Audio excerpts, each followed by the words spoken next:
যিহেতু আজি প্ৰায় এক মাহৰ আগতেই বাগজান গাঁৱৰ মিলনজ্যোতি যুৱ সংঘৰ উদ্যোগত ৰাজহুৱা অনুষ্ঠান কৰি অহা 10, 11, 12 তিনিদিনীয়া কাৰ্যসূচীৰে আমি এখন মঞ্চ বিহু পতাৰ আমাৰ সিদ্ধান্ত কৰা হৈছিলে।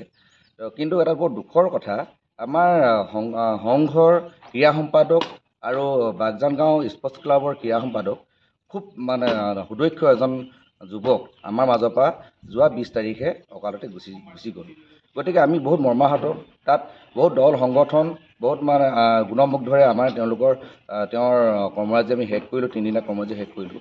তাৰপিছতে আমি এতিয়া কেনেকৈনো আমি এখন উলহ মালহে এখন বিহু পাতোঁ, মঞ্চ বিহু পাতোঁ।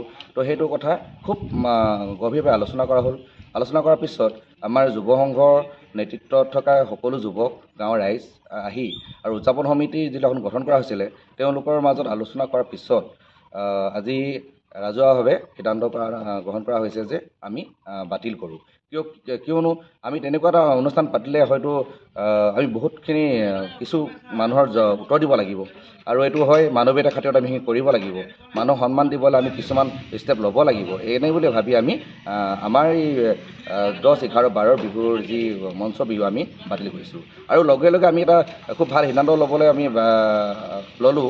সেইটো হ'ল আমি অহা 18 মে' তাৰিখে আমাৰ নীৰৱ মৰাণৰ মৃত্যুৰ তিথিখন আপোনাৰ যিখন আমাৰ আদ্যশ্ৰাদ্ধ ৰাজহুৱাভাৱে অনুষ্ঠিত কৰিম। তাত এখন আমি স্মৰণিকাও আমি প্ৰকাশ কৰিম বুলি ইতিমধ্যে সিদ্ধান্ত গ্ৰহণ কৰিছে। গতিকে সদৌ ৰাইজক আজি আপোনাৰ এই ছ'চিয়েল মিডিয়াৰ যোগেদি আমি সেই আদ্যশ্ৰাদ্ধলৈ নিমন্ত্ৰণ জনাইছোঁ, আৰু আমাৰ ভাইটি বিদেহী আত্মাৰ সদ্গতি কামনা কৰি সকলোলৈ মই আমাৰ বিহুখন পতাৰ সিদ্ধান্ত বাতিল কৰা হ'ল বুলি মই জাননী দিছোঁ।